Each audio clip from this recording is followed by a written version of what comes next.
Nico Williams is not going to Barcelona. Nico Williams signs new contract at Athletic Club, continuing in Bilbao until June 2035. Barca fans कैसे हो कटवाने के बाद? भाई Nico Williams तो पूरी बारसा समाज का काट कूट के निकल गया। Cuando hay que tomar decisiones, para mí lo que pesa más es el corazón. Estoy donde quiero estar, con los míos. Esta es mi casa. A Patreti. और उसके बाद से बारसा फैंस जो है ना वो काफ़ी डिसअपॉइंटेड नज़र आ रहे हैं।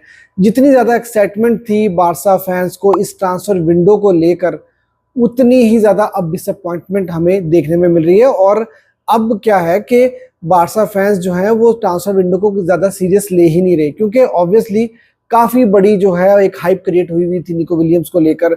और मैं भी पिछले 2 दिन से वीडियो नहीं बना पाया। एक तो मैं ट्रैवल कर रहा था, आपको मेरे बैकग्राउंड से आइडिया हो गया होगा, और साथ ही साथ मैं भी डिसअपॉइंटेड था। जिस तरह से निको विलियम्स ने हमारा सबका काटा है ना, तो यार डिसअपॉइंटमेंट तो है।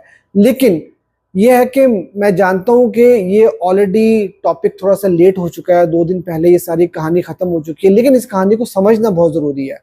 उसकी 2-3 रीजंस हैं। एक तो निको विलियम्स ने ये हरकत की क्यों, वो जानना ज़रूरी है। क्या इसमें कहीं ना कहीं बार्सिलोना का फॉल्ट था? क्या मीडिया बहुत ही नेगेटिव रोल प्ले कर रहा है, वो जानना बहुत ज़्यादा ज़रूरी है। क्या बार्सिलोना भी बार्सिलोना फैंस का काट रही है जैसे निको विलियम्स ने काटा है? तो ये वो 2-3 चीज़ें हैं जिसके ऊपर मैं आज की वीडियो में बात करूंगा। और ये वीडियो काफ़ी ज़्यादा इंटरेस्टिंग होगी जानने के लिए कि बारसा की फाइनेंशियल कंडीशन क्या वही है जो मीडिया बता रहा है कि नहीं बता रहा। तो इसलिए मैं आज दोबारा से निको विलियम्स के टॉपिक को टच करूंगा, और उसके साथ साथ जो ट्रांसफ़र मार्केट की न्यूज़ है बारसा की, वो भी आपके साथ शेयर करूंगा। तो आपसे रिक्वेस्ट रहेगी यार हमेशा की तरह कि वीडियो को आखिर तक ज़रूर देखना। वीडियो आपको काफ़ी इंटरेस्टिंग लगेगी। वीडियो अगर आपको अच्छी लगी तो वीडियो को लाइक भी कर देना, और चैनल अगर अभी तक आपने सब्सक्राइब नहीं किया तो मेरे चैनल को सब्सक्राइब करना ना भूलना। देखो भाई, निको विलियम्स तो काट कर निकल लिया, लेकिन यहाँ पर 1-2 बड़े इंपॉर्टेंट क्वेश्चंस जो है ना वो हमें ज़रूर पूछने चाहिए। पहली चीज़ कि कहाँ है वो मीडिया जिसने इतनी ज़्यादा हाइप क्रिएट की हुई थी, और वो मीडिया बार बार ये बात बोल रहा था कि भाई 150% डन है, निको विलियम्स जो बार्सिलोना 150% डन है, 99% डन है। फैब्रिजियो रोमानो वो बहुत कॉन्फिडेंट नजर आ रहा था, और जो मीडिया भी बार्सिलोना की ट्रांसफर विंडो को कवर कर रहा था, उन्होंने इतनी ज़्यादा हाइप क्रिएट कर दी हुई थी कि हमें जो है वो एक इल्यूजन के अंदर डाल दिया था। और बार्सिलोना फैन बेस जो है ना वो यही समझ रही थी कि भाई ऑलमोस्ट सारी की सारी चीज़ें डन हो चुकी हैं। कहीं ना कहीं यार मैं भी ये थोड़ा रिग्रेट फील कर रहा था कि मैंने भी बहुत ज़्यादा होप्स दिलाई, लेकिन यार हम भी उन्हीं सोर्सेज को देखकर ही न्यूज़ देते थे। और आप यकीन करो कि फैब्रिजियो रोमानो ने भी उन्हीं सोर्सेज को ही कोट किया था जिन सोर्सेज को मैं कोट करके अपनी वीडियोस बना रहा था। तो यहाँ पर हमें ये चीज़ समझ में आती है कि मीडिया के ऊपर हम ब्लाइंडली ट्रस्ट नहीं कर सकते। और मैंने हमेशा ये बात कही है, जो मुझे रेगुलरली व्यू करते हैं, मैंने ट्रांसफर मार्केट में जब तक दोनों पार्टीज कॉन्ट्रैक्ट साइन ना कर लें तब तक जो है वो आप ये नहीं समझ सकते कि ये डील जो है वो कंफर्म हो चुकी है। और यही कहीं ना कहीं निको विलियम्स के केस में भी हुआ है। और अब हमें इस चीज़ से ये चीज़ समझ में आती है कि जब तक कॉन्ट्रैक्ट ऑफिशियली साइन नहीं हो जाता तब तक हम ये नहीं बोल सकते कि भाई डील जो है वो फाइनलाइज हो चुकी है। चाहे फैब्रिजियो बोल रहे हो, चाहे जेरार्ड रोमेरो बोल रहे हो, या कोई भी मीडिया जो है वो रिपोर्ट कर रहा हो, हम उसके ऊपर ट्रस्ट नहीं कर सकते। ये एक बहुत बड़ी एग्जांपल है हमारे लिए। तो ये एक मीडिया का नेगेटिव रोल है जो बात करना जिस पे थोड़ा ज़रूरी था। उसके साथ अब मैं बात करना चाहूँगा बार्सिलोना की मैनेजमेंट को लेकर। कहीं ना कहीं बार्सिलोना की मैनेजमेंट ने भी मीडिया को यूज़ किया है। और देखो, मैं हमेशा लपोर्ता की तारीफ करता हूँ कि लपोर्ता ने इस क्लब को, इस डूबती हुई कश्ती को जो है ना वो दोबारा से सहारा दिया और चलाना शुरू कर दिया।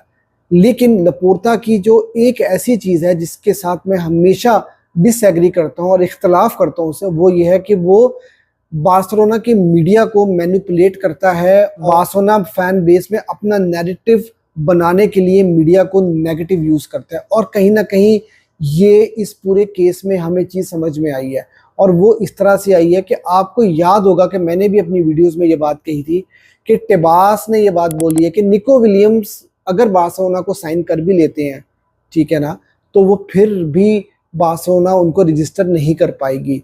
और वेरी नेक्स्ट डे मीडिया के अंदर ये न्यूज़ आनी शुरू हो जाती है कि भाई टिबास ने कंफर्म कर दिया कि भाई बार्सिलोना 1:1 के ऊपर वापस आ चुकी है। अगर हम 1:1 के ऊपर वापस आ चुके हैं, हमारे फाइनेंशियल फेयर प्ले के इश्यूज रिजॉल्व हो चुके हैं, हम रजिस्टर भी कर सकते हैं प्लेयर्स को, तो भाई फिर निको विलियम्स को रजिस्ट्रेशन के ऊपर गारंटी देने में क्या प्रॉब्लम थी? उसका ये राइट बनता था। मैं ये बात जानता हूं कि ये बात लोगों को बुरी लगेगी, लेकिन निको विलियम्स ने हमारा काटा जरूर है, उसके ऊपर भी मैं बात करूंगा, लेकिन ये उसका राइट बनता था कि अगर वो बारसा को साइन कर रहा है तो उसको गारंटी दी जाए कि वो हम उसको रजिस्टर कर लेंगे, क्योंकि लास्ट ईयर दानी ओल्मो को भी अनरजिस्टर करना पड़ा था जनवरी के अंदर, और यही वो सिचुएशन थी जिसको निको विलियम्स और उनका कैंप अवॉइड करना चाहता था, और यही वो रीजन थी जिसकी वजह से निको विलियम्स लास्ट सीजन में बार्सिलोना नहीं आया था। तो उसको अपना फ्यूचर सिक्योर करना था वो, और उसको गारंटी चाहिए थी, वो हम नहीं दे पाए। अगर हम लोग इतना 1:1 के ऊपर आ चुके थे, हमारे फाइनेंसिस ठीक हो चुके थे, हमारी वीआईपी सीट्स का सारा सोल्यूशन हो चुका था, तो भाई फिर गारंटी देने में क्या प्रॉब्लम थी? ठीक है, हर प्लेयर दानी ओल्मो की तरह रिएक्ट नहीं करता। तो ये एक बहुत बड़ा क्वेश्चन है कि क्या बार्सिलोना मैनेजमेंट ने भी बार्सिलोना फैंस का काटा है कि नहीं काटा?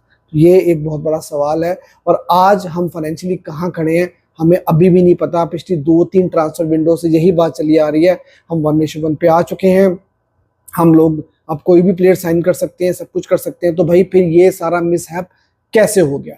अब निको विलियम्स के ऊपर बात कर लेता हूँ।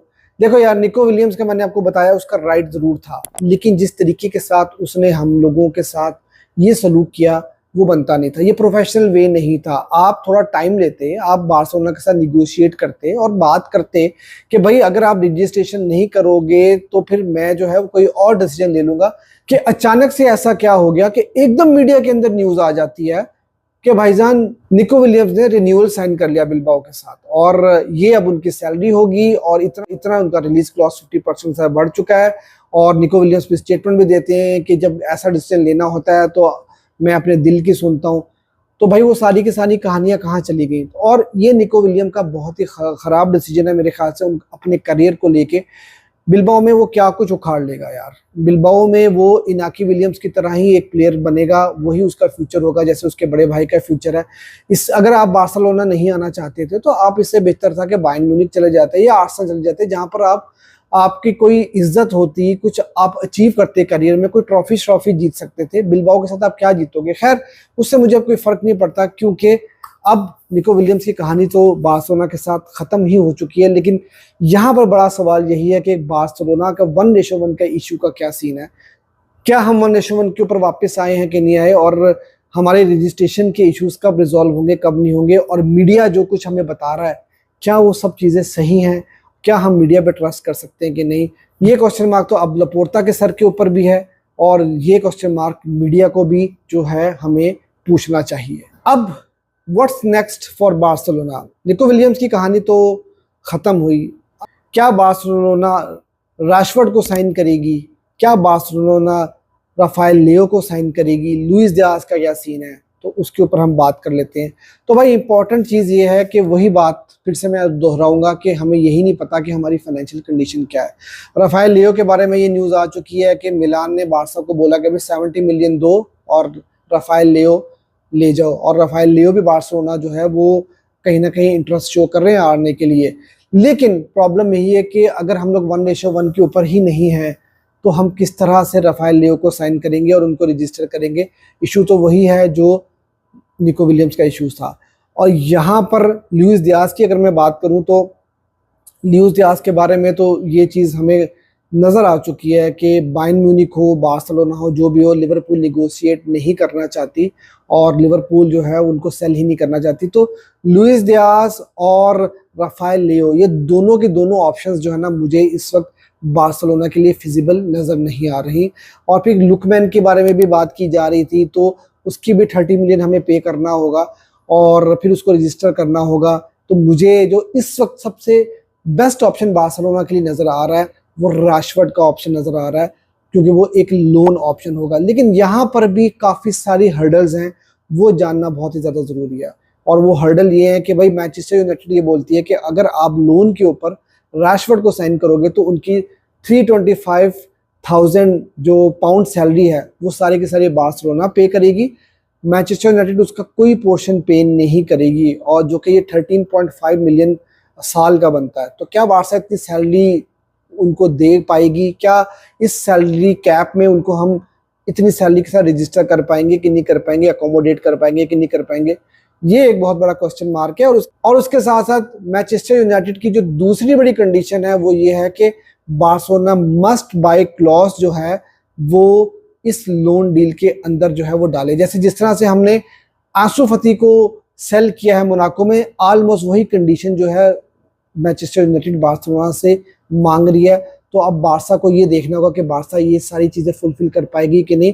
हाँ, ये रिपोर्ट जरूर आ रही है कि राशफोर्ड काफी डेस्परेट है बार्सिलोना को ज्वाइन करने में, और वो अपनी सैलरी को भी कम करने को तैयार है। तो मुझे नहीं पता कि अब ये सिनेरियो किस तरह के साथ जो है वो आगे चलेगा। लेकिन फिलहाल अगर कोई अच्छा ऑप्शन मार्केट के अंदर बार्सिलोना के लिए अवेलेबल है तो वो मुझे रैशफोर्ड ही नजर आते हैं, और इस लोन डील में भी काफी सारी कॉम्प्लिकेशंस मुझे होती हुई नजर आ रही हैं। उसके साथ साथ यार मैं रोनी बार्गी के बारे में आपको बताता चलूं कि अभी फैब्रिजियो रोमानो ने इस चीज को कंफर्म किया, और यहाँ पर फिर मीडिया और फैब्रिजियो को मैं थोड़ा सा क्रिटिसाइज करना चाहूंगा कि ये वही फैब्रिजियो रोमानो है जिन्होंने 1.5-2 हफ्ता पहले रूनी बार्गी के बारे में हेयर वी गो कर दिया था। तो आज रूनी बार्गी का फर्स्ट फेज ऑफ मेडिकल जो है वो कंप्लीट हुआ है, और अभी सेकंड फेज बाकी है, और उसके बाद नेक्स्ट वीक में जाकर जो है वो कॉन्ट्रैक्ट साइनिंग होगी, और तब प्रॉपरली हेयर वी गो होगा। तो मीडिया किस तरह से मैनिपुलेट कर रही है वो चीज अब आपको खुद समझ आ चुकी होगी। लेकिन फिलहाल रूनी बार्गी जो है वो बार्सिलोना को साइन करने में काफी ज्यादा क्लोज हैं, और ये भी न्यूज आ रही है कि रूनी बार्गी जो है वो बार्सिलोना के साथ प्री सीजन भी करेंगे। बाकी यार बार्सिलोना को अपनी ट्रांसफर विंडो में कुछ अगर अचीव करना है ना, तो हमें यहाँ पर काफी सारी चीजें करनी होंगी। जैसे टर स्टेगन का केस भी हमें रिजॉल्व करना होगा। टर स्टेगन भी टच से मस नहीं हो रहे हैं, वो यहीं पर ही रुकना चाहते हैं, और उनकी सैलरी बहुत ज्यादा हाई है। उनकी सैलरी कैप से रिमूव होगी तो बार्सिलोना को काफी ज्यादा एडवांटेज होगा। और उसके साथ साथ फाइनेंशियल फेयर प्ले के कुछ इश्यूज जो हैं वो भी आपके सामने आए हैं कि हमें यूएफा की तरफ से फाइन हुआ है 15 मिलियन का, जो कि 60 मिलियन भी हो सकता है। तो वो भी एक इशू बार्सिलोना को आया है। उसके साथ चेल्सी को भी ये फाइन किया गया, और भी 2-3 क्लब्स को ये फाइन किया गया, तो जिसकी वजह से बार्सिलोना के लिए इस ट्रांसफर मार्केट में और भी इश्यूज जो हैं वो बनकर सामने आए हैं। तो लेट्स सी यार कि यहाँ से बार्सिलोना की ट्रांसफर मार्केट किस तरफ जाती है। लेकिन फिलहाल डिसअपॉइंटमेंट जो है वो बार्सिलोना फैंस में नजर आ रही है, क्योंकि हम लोग काफी ज्यादा एक्साइटेड थे इस सीजन में। बार्सिलोना ने जिस तरह से परफॉर्मेंसेस दिए हैं, हमें 1-2 पोजीशंस के ऊपर अच्छी साइनिंग्स करनी थी, बैकअप साइनिंग्स करनी थी। वो साइनिंग्स करने के बाद हम अगले सीजन में काफी कुछ अचीव कर सकते थे, काफी ज्यादा होपफुल थे। लेकिन फिलहाल निको विलियम्स की डील ने जो है काफी ज्यादा धचका दिया है बार्सिलोना फैंस को। लेट्स सी यहाँ से चीजें किस तरफ को मूव करेंगी, और बार्सिलोना किस तरह से आगे अपनी इस ट्रांसफर विंडो को अप्रोच करती है। क्योंकि अभी ट्रांसफर विंडो को शुरू हुए 6-7 दिन ही हुए, 1 वीक ही हुआ है, तो अभी बहुत ज्यादा वक्त बाकी है इस ट्रांसफर विंडो में।